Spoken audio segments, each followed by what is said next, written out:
En 1972, y tras su célebre visita a la China de Mao Zedong, el presidente estadounidense Richard Nixon dijo: si hace 20 años el que un Estado pensara que podía decirle a China qué hacer resultaba osado, hoy resulta ingenuo, pero dentro de 20 años resultará ridículo.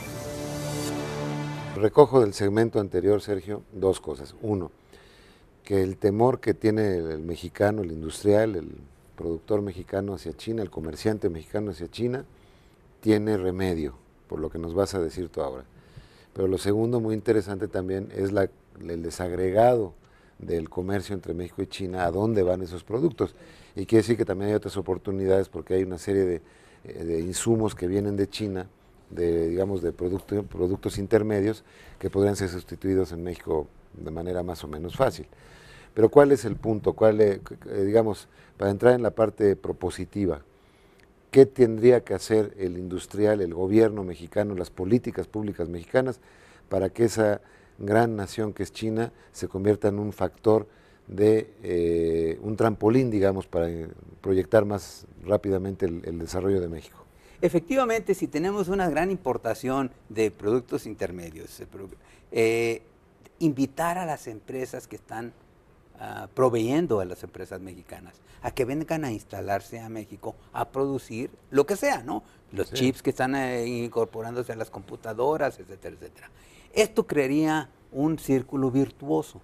Se vienen a instalar a México, reducimos el déficit que tenemos con China, se producen más empleos en México, y entonces la industria que inicialmente se inicia como maquiladora en México, que solamente es el valor agregado de lo armado, entonces se convierte poco a poco en una industria nacional. Entonces, este círculo virtuoso es el que tenemos que alentar a través de políticas ¿Ya hay disposición públicas de los industriales chinos para venir a México a instalarse? Bueno, ¿Habría? Yo creo que si se les ofrecen las facilidades, por supuesto que habría, indudablemente, no me cabe la menor duda, de acuerdo con los contactos que en un momento dado yo tuve con ellos. Claro, que nosotros tenemos que también solucionar una serie de problemas estructurales que nos impiden Porque muchas sí veces. Están yendo a otros países de Por América supuesto, Latina, y aquí no vienen. Y aquí no vienen. Y no estamos comparando con Europa, estamos comparando con los propios latinoamericanos. Así es. ¿Por qué sí van a Perú y no vienen a México? Y se instalan en Perú y no se instalan en México. ¿Qué tenemos que hacer? ¿Qué están haciendo ellos bien que nosotros no estamos haciendo? ¿O hay resquemor natural de las autoridades? ¿Qué pasa? No, yo creo que esencialmente hay por supuesto una imagen que en este momento la tenemos en el exterior y que esa imagen también pues la tenemos en China, ¿no? Claro, la violencia. La violencia, ese es el factor número uno. El factor número dos es, nosotros tenemos que resolver en lo interno cierta problemática de reformas estructurales que tenemos que hacer, que no podemos posponerlas más, para podernos volver más competitivos. Eso es también un factor indispensable que tenemos que hacer, es una tarea interna para poder atraer inversiones que vengan no solamente de China, sino de otras partes del mundo. Y yo creo que una vez resueltos esos problemas, por supuesto que inversión china... Ciertas reformas en la plataforma mexicana de atracción de inversiones. Por ejemplo, en las reformas que desde hace mucho tiempo hemos estado manejando, que no hemos resuelto, la reforma energética, la reforma fiscal, la reforma laboral. Esas son reformas que no podemos posponer más, porque... Sí, porque eso inhibe la inversión china y de cualquier otra parte. Y de cualquier otra parte del mundo. Así es. Entonces, eso sí es parte del conjunto de políticas. Sería una de las grandes tareas a nivel internacional para el desarrollo mexicano que tendrían que tener en cuenta los candidatos ahorita a la presidencia, ¿no es cierto? Sin duda. Sí. Y raro, yo no he escuchado prácticamente nada sobre el asunto. Efectivamente. Bueno, lleva poco la campaña, pero esperemos que se oiga mucho más de estos temas. Son los importantes. Son los importantes, efectivamente, porque no solamente afecta la productividad en general de nuestro país, sino afecta también nuestra capacidad de competir con el resto del mundo. Y si no estamos en condiciones de competir, nos vamos a quedar en la saga, como lo hemos hecho en el pasado. Con crecimientos muy pobres y con niveles de inversión razonables dentro de lo que cabe. Me llamó la atención ahorita que mencionabas que que también, como los chinos también en los periódicos, igual que nosotros, están muy conscientes del clima de violencia que hay en ciertas zonas del país y que esto inhibe o puede ser uno de los factores inhibitorios de la inversión.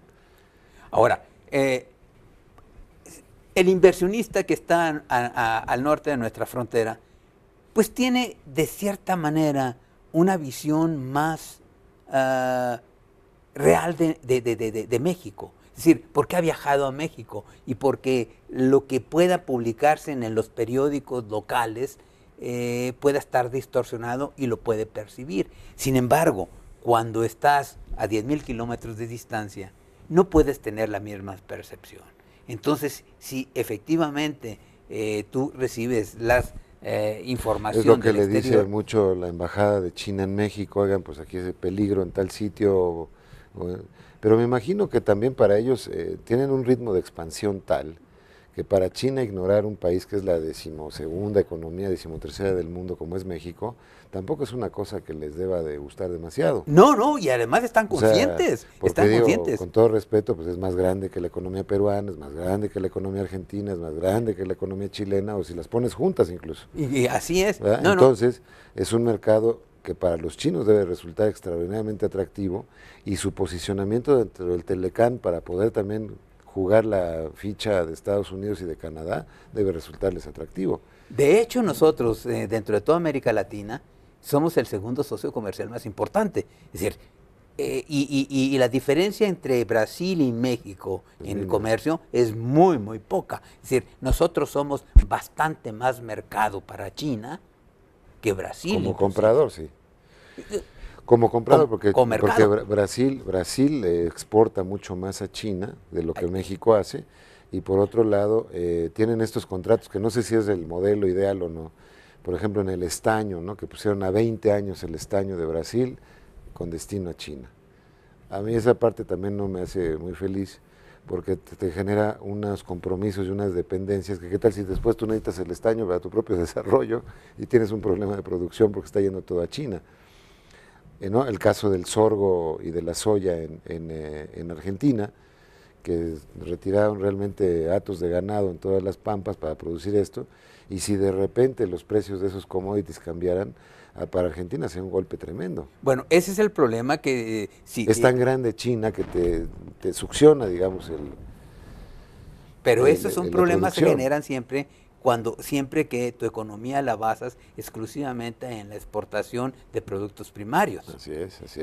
Pero cuando ya tienes una economía industrializada, digo, porque es un hecho, México es la economía más industrializada de toda América Latina, es decir, nuestros productos que de exportación son productos industriales. Con valor agregado. Con más valor agregado, esa es otra situación la que se presenta. Yo creo que nuestro desarrollo sano de una relación comercial equilibrada con China es muchísimo más sólido que cualquier economía latinoamericana. Pero sería un planteamiento realmente diferente, habría que, por así decirlo, hacer un diseño específico para la relación México-China, porque no es un país latinoamericano, digamos, ordinario, común y corriente. Efectivamente, yo creo que, por ejemplo, y lo que quiero mencionar aquí, lo he mencionado en otras ocasiones, un ejemplo muy válido sería la industria automotriz. La industria automotriz china, que es la más grande del mundo en estos momentos, tiene planes ambiciosos de un desarrollo en el mundo. Un desarrollo de marcas chinas, no estamos hablando de Ford, de Chevrolet, no. Sí, México sería una plataforma idónea para la industria automotriz china para su expansión mundial. ¿Por qué? Porque tenemos ya toda una infraestructura. Producir aquí los automóviles con componentes mexicanos para el mercado, en el mundo. ¿Qué ventajas se tiene? Pues las ventajas de esa infraestructura jurídica. Pero qué ventaja encontraron los chinos en venir a producir sus coches aquí, si ya los producen con mano de obra tan barata y con insumos tan... Pero no es solamente esas son las ventajas. A ver. Una enorme ventaja que tenemos nosotros es que tenemos ya una fuerza de trabajo que está altamente entrenada. Gente, aquí hay muy buena fuerza de trabajo en materia automotriz, indudablemente, que es de primera línea. De primera línea y que es altamente productiva. Dos, tenemos una infraestructura única, jurídica, de tratados de libre comercio que nos permiten, dadas las reglas de origen, exportar a Estados Unidos, Canadá, toda Europa y a muchos países de América Latina. Bueno, esas son enormes ventajas que la industria no es de ahora que lo está ponderando, sino ya tienen un esquema. Los chinos desde hace rato nos tienen muy bien estudiados. Si no han dado el paso, es por otras razones. Y yo te diría aquí, sin temor a equivocarnos, hay un elemento también político. Pero el que nos tienen estudiados y que nos tienen muy bien mapeados. O sea, tienen muy claro los chinos, la dirigencia china, de qué quisieran hacer o lograr con México. Con México, así es. ¿Cuál es su estrategia mexicana? Así es. A diferencia de lo que nos pasa en México, de que estamos como reaccionando más bien, ¿no es cierto?, con ellos. Exactamente. ¿Verdad? No hemos podido crear. ¿Y no cuál hemos sería sabido ese diseño conceptual, estratégico chino en la relación con México? Digamos, ¿cuáles serían sus objetivos económicos, políticos con México?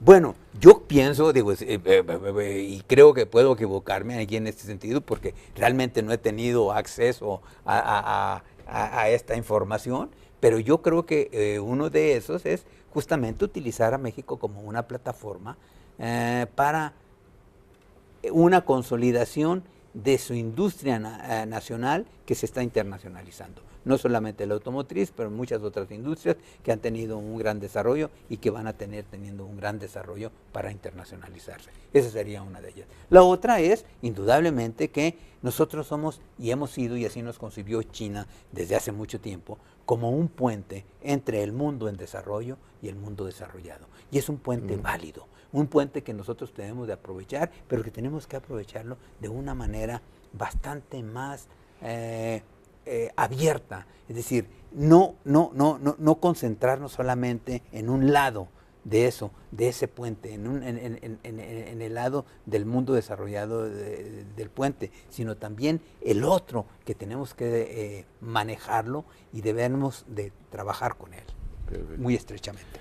Muy bien, pues vamos a hacer un pequeño corte y pues este tema de la estrategia china hacia México creo que es bien importante que lo hayas destacado, y vamos a regresar con esto y más sobre la relación entre México y China. Tras desplazar a Japón como segunda economía del mundo y con sus más de 1.300 millones de habitantes, China ve cada día aumentar su poderío económico, político e incluso militar.